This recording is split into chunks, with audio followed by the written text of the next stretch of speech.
What's up, everyone, and welcome to the 29th episode of Super Brain Radio, the final installment in Chapter 6, Useful Tools, where we're taking a right-handed turn from normal exposure to content and reviewing some of my favorite tools in my toolbox for improving or altering skill in sports performance biology.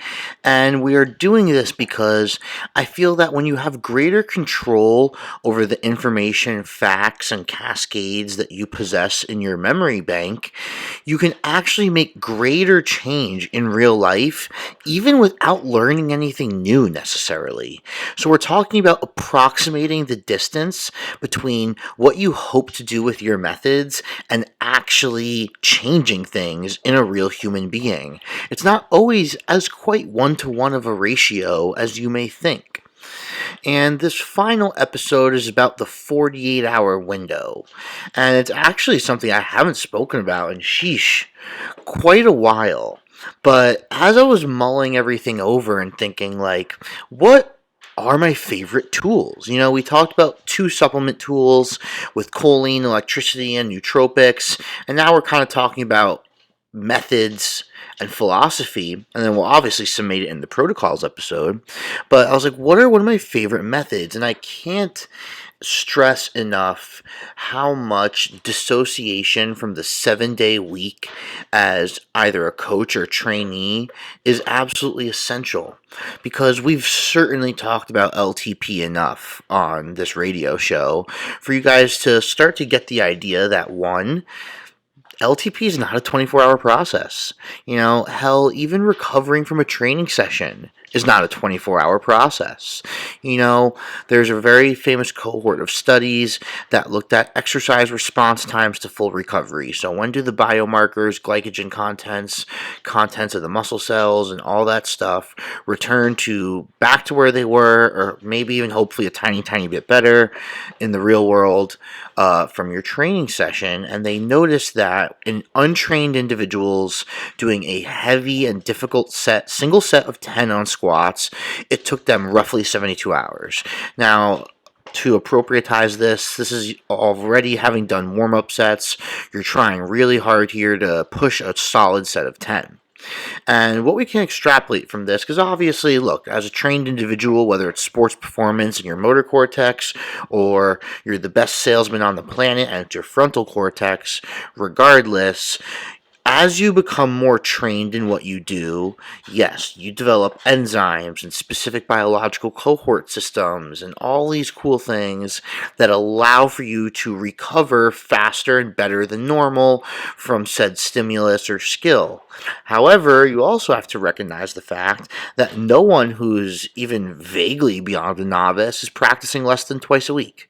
So, you now have this paradox where, in reality, the trained athlete training often is still not fully ever catching up on recovery. Now, mind you, as we're about to talk about, this is actually a good thing, but you trot some specific lines. But be aware of that the exposure of something novel is really a 72-hour process if it's in any type of training environment. That's important to understand because you can layer that over what I just mentioned about LTP not being 24 hours. LTP is going to exist in that mid portion of that 72-hour training window predominantly. And more important than that, LTP is also just passing the baton. So having an immune system response to training, because it may have been improper or your gut was improper in any manner, is actually going to alter that LTP response. If you have an excess amount of acetyl groups or nuclear factor KB hanging around in your spinal cord or brain, you are also not going to have a proper LTP response or a proper baton passing of the LTP response. And that's ultimately what's most important. So when I work with mentees, we take this shotgun shell analogy, and imagine that in a 2D space, like you're playing Mario, you shoot a shotgun, and we have 3 or 4 different portions of the same shell that have been broken up into projectiles and are traveling at different vectors. There's a high and far one, there's a medium one, and a short and low one. Just imagine those 3 lines on a graph real quick, or that 2D shotgun shell analogy. Now, right away, you're going to have to automatically realize that in reality, the shell is a summation of these three broken parts. So they are all interconnected in matter and create the bigger picture. So then you have to break each one down. Well, what baton is being passed between 1 and 2 and 3, and what's happening at 1, 2, and 3 individually, and how does all this summate to the final picture?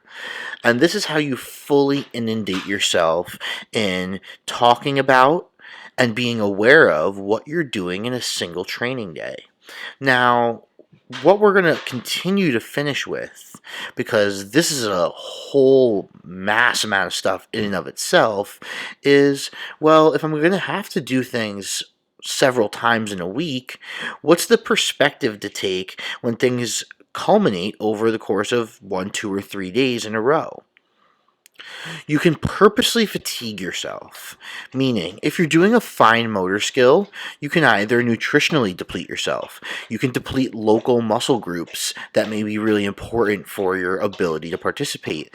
You can even purposely deplete the actual substrate you're going to participate in. So if it's an explosive sport, you can purposely deplete creatine prior to participation.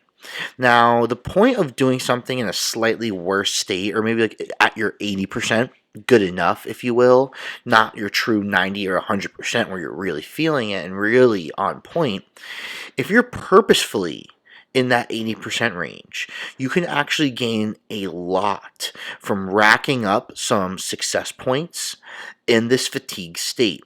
And the best part is, even if you don't, let's say you make a ton of mistakes in your sport practice participation in this purposely fatigued state, you will actually still attain an adaptation that can be viewed as slightly better than just two separate sessions. 1 plus 1 can equal 3 here.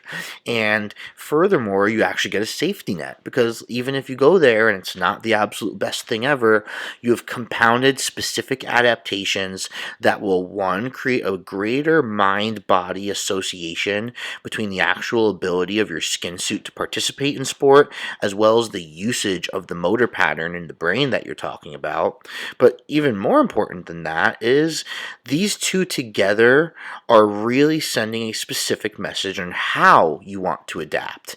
And then we can talk about everything we've talked about in prior episodes when it comes to how do I want to adapt? We've purposely posed this question to you many, many times so that you can start to paint that picture in your head. And this is probably the most precise way you could take to answer that picture. Getting wins is obviously incredibly important, whether it's actually a score-based participation in sport win, or you just did that technique perfectly. Maybe you were able to articulate in a very, very specific manner at the speech cadence you wanted, and it was effortless. All of these things are wins. And as we've talked about many times, obviously, the success ratio of what you do with your skill is probably the most important thing to being able to participate successfully when it comes time to do so. So, if you're stuck in a rut, or you want to prime yourself to be able to reach a new speed or to do something you haven't done, you can also use this 48-hour window to your advantage.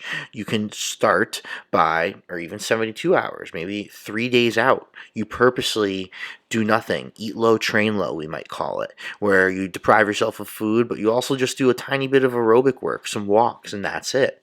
And you prime your liver and your immune system to be able to handle stress.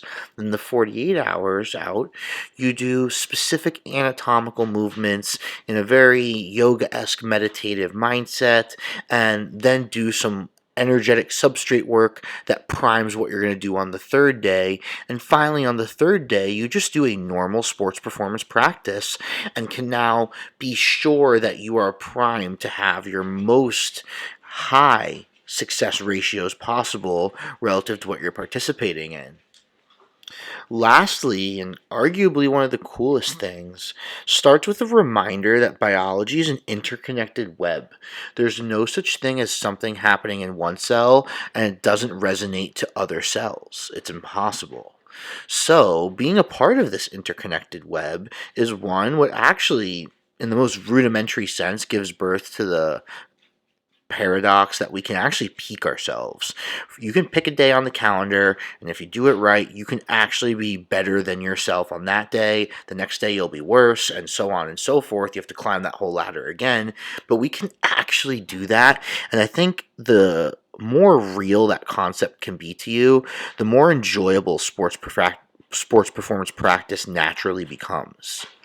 Lastly, when we are part of this interconnected web, we also need to realize that being aware of it is a responsibility, because that means the same way you can prime yourself to do something better and peak and have an amazing time, you can actually have something seemingly not connected actually have a resonating effect that impairs your ability to participate.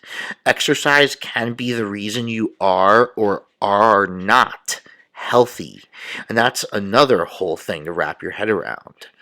Ultimately, to summate this episode, to keep it succinct, and to make sure everyone's on the same page, you want to start using this shotgun shell analogy to make decisions and to look at your sports performance calendar differently. You don't want to look at Mondays we do fast things and Tuesdays we do slow things. What you want to look at is, what is the shotgun shell response to doing a fast thing on day one? Where does that put me from a chess playing perspective for day 2 and day 3? Then what do day 2 and day 3's shotgun shells do to day 3, day 4, and day 5? It's going to take a while at first, but once you can allow yourself to think this micro, you will notice that you have to worry about the big picture less because it begins to paint itself.